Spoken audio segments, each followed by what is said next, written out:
നമ്മുടെ കേരളത്തിലെ സംഭവം ചെറിയൊരു സംസ്ഥാനമാണെങ്കിലും ഒരുപാട് നല്ല രസമുള്ള കാനയാത്രകളുണ്ട്. നമുക്ക് പെട്ടെന്ന് ഓർമ്മ വരുന്നത് അതിരമ്പള്ളി വാഴച്ചാൽ വഴി അമ്പലപ്പാറ മലക്കപ്പാറ വഴി വാൽപ്പാറൊക്കെ പോകുന്ന ഒരെണ്ണമുണ്ട്. അതേപോലെ സൈലൻറ്റ് വാലി ഉണ്ട്. വളരെ ഒരുപാട് ആൾക്കാർക്ക് എത്ര പോയാലും മതി വരാത്താണ് സൈലൻറ്റ് വാലി. പിന്നെ നമുക്ക് ഈ അടുത്ത കാലത്ത് എന്ന് പറഞ്ഞാൽ 15 വർഷമായിട്ട് നമുക്കതിന് മുകളിൽ ഒരു 20 വർഷത്തിൽ താഴെ നമ്മുടെ ഒരു ഓർഡിനറി എന്ന സിനിമ ഇറങ്ങിയ ശേഷം വളരെ പ്രശസ്തമായ ഗവി അന്നും ഉണ്ടെങ്കിലും ഗവിനെ പറ്റി എത്ര അറിയുന്നത് ഒരുപക്ഷെ ഈ സിനിമ ഇറങ്ങിയ ശേഷമായിരിക്കും സാധാരണ ആൾക്കാർ ഈ ഗവിനെ പറ്റി കേട്ടറിയുന്നത്. അതേപോലെ എന്നും നമുക്ക് അറിയാവുന്ന തേക്കടി ബോട്ട് യാത്രയും പിന്നെ കൊല്ലത്തും തിരുവനന്തപുരം ജില്ലയിലുള്ള ചെറിയ ചെറിയ കാനയാത്രകൾ,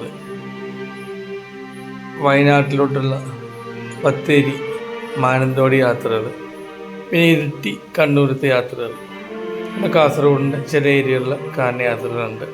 പക്ഷേ ഇവയിൽ നിന്നൊക്കെ എപ്പോഴും വ്യത്യസ്തമായിട്ടുള്ള ഒരു കാനയാത്ര എന്ന് പറയുന്നത് തിരുനെല്ലി കാട്ടിലോട്ടുള്ള യാത്രയാണ്.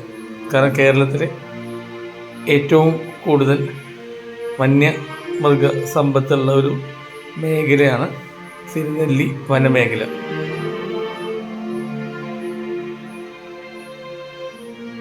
നമ്മൾ വയനാട് ജില്ലയിൽ ചുരം കയറി വന്നിട്ട് കൽപ്പറ്റയിൽ നിന്ന് റോഡ് രണ്ടായി തിരിയുന്നു. ഒരു വശത്തോട്ട് ബത്തേരി മുത്തങ്ങ വഴി ഗുണ്ടൽപേട്ടും, ഗുണ്ടൽപേട്ടിൽ നിന്ന് നമ്മൾ ഗുഡല്ലൂർ ഒന്ന് മസനഗുഡി ഊട്ടി ജില്ലയാണ്. ഊട്ടി നമുക്ക് തിരിച്ചു പോരാം. അല്ലെങ്കിൽ നമുക്ക് രണ്ടാമത് തിരിയുന്നത് മാനന്തവാടിയാണ്. മാനന്തവാടിയിൽ നിന്ന് നമ്മൾ കാട്ടിക്കുളത്ത് നിന്ന് നമ്മൾ മുന്നോട്ട് പോയി കഴിയുമ്പോൾ തെറ്റുവഴി എന്നൊരു സ്ഥലമുണ്ട്. ഇതൊരു പെട്ടെന്ന് നോക്കി വഴി പോലെ ഇരിക്കും. അവിടെ നിന്ന് ഇടത്തോട്ട് പോകുന്നതാണ് അടുത്ത 13 കിലോമീറ്റർ തിരുനെല്ലി ക്ഷേത്രവും തിരുനെല്ലി വനമേഖലയും. നേരെ പോകുന്നത് നമ്മൾ കുട്ട, ഗോണിക്കുപ്പ, വിരാജപ്പെട്ട്, മധുക്കേരി, കൊടക് വഴി നമുക്ക് ഹൊൻസൂർ വഴി മൈസൂർ എത്താം. അപ്പോൾ ഇതിൽ തിരുനെല്ലിക്കാട്ടിലെ പ്രത്യേകത എന്ന് വെച്ച് കഴിഞ്ഞാൽ നമുക്ക് മാന്, അതേപോലെ തന്നെ മയിലുകൾ, ഇത് വളരെ സുലഭമാണ്. വൈകുന്നേരങ്ങളാണെങ്കിൽ കാട്ടുപോത്ത് ഒരുപാട് നമുക്ക് കാണാനുള്ള ഭാഗ്യമുണ്ട്. ഇത് ഞങ്ങളുടെ യാത്ര എന്ന് പറഞ്ഞാൽ ഒരു KSRTC യാത്രയായിരുന്നു. KSRTC വിനോദയാത്ര അല്ലായിരുന്നത്, ഇതൊരു ക്ഷേത്ര യാത്രയായിരുന്നു. എറണാകുളം ജില്ലയിലെ വടക്കൻ പറവൂരിൽ നിന്ന് കൊട്ടിയൂരോട്ടുള്ള ഒരു ദിവസം താമസം വയനാട്ടിലുള്ള ഒരു യാത്ര ഉണ്ടായിരുന്നു. ആ യാത്രയുടെ ഭാഗമായിട്ട് ആദ്യം നമ്മൾ സന്ദർശിക്കുന്ന തിരുനെല്ലി ക്ഷേത്രവും അതിനുശേഷം അതിൻ്റെ പരിസരത്താണ് നമ്മൾക്ക് താമസം അവരൊരുക്കിയിരുന്നത്. അടുത്ത ദിവസമായിരുന്നു കൊട്ടിയൂർ പോകുന്നത്. അങ്ങനെ ഞങ്ങൾ വൈകുന്നേരം ആയി തിരുനെല്ലിക്ക് പോകുമ്പോൾ അപ്പോൾ ആ വഴി പോയപ്പോഴാണ് നമ്മൾ മാനുകൾ ഒരുപാട് കണ്ടു, കാട്ടുപോത്തുകൾ കണ്ടു. പക്ഷെ എപ്പോഴും നമുക്ക് ഏറ്റവും നമ്മൾ ആകർഷിക്കപ്പെടുന്നത് കാട്ടാനയെ കാണുമ്പോഴാണ്. അപ്പോൾ കാട്ടാന സാധാരണ ഈ വഴികൾ കാണാണ്. പക്ഷേ ഈ ഒരു നേരിയ മഴയും അതുപോലെ തന്നെ ഒരു പക്ഷെ മഴ പെയ്ത് കഴിയുമ്പോൾ കാടിൽ അകത്ത് അവർക്ക് ആവശ്യമുള്ള വസ്തുക്കൾ കിട്ടുന്നതുകൊണ്ടായിരിക്കാം റോഡിലോട്ട് അല്ലെങ്കിൽ വഴിയിലോട്ട് അധികം കാണുന്നത്. ആന ക്രോസ് ചെയ്യുന്ന വഴികളുണ്ടെങ്കിൽ ആനത്താഴെ നമ്മൾ ആനയെ കണ്ടില്ല.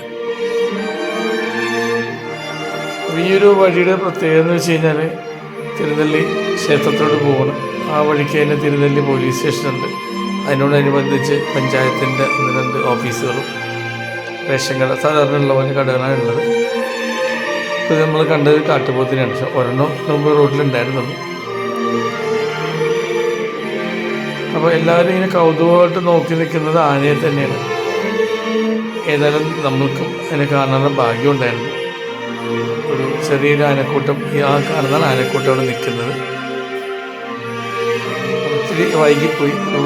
4 മണി 5 മണി സമയത്തായിരുന്നെങ്കിൽ കുറച്ചുകൂടി നമുക്ക് പിന്നെ ബ്രൈറ്റിൽ വീഡിയോ എടുക്കായിരുന്നു. പിന്നെ മൊബൈൽ ക്യാമറയിലുള്ള ഒപ്റ്റിക്കൽ സൂം പറയാണ്ട് തന്നെ അറിയാമല്ലോ.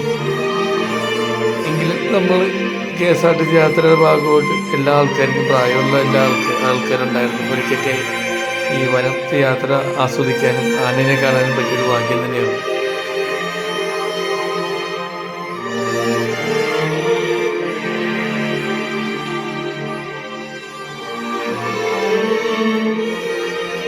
കുറച്ചുകൂടി നേരത്തെ ആകാമായിരുന്നു, കുറച്ചുകൂടി വ്യക്തമായിട്ട് കാണാമായിരുന്നു.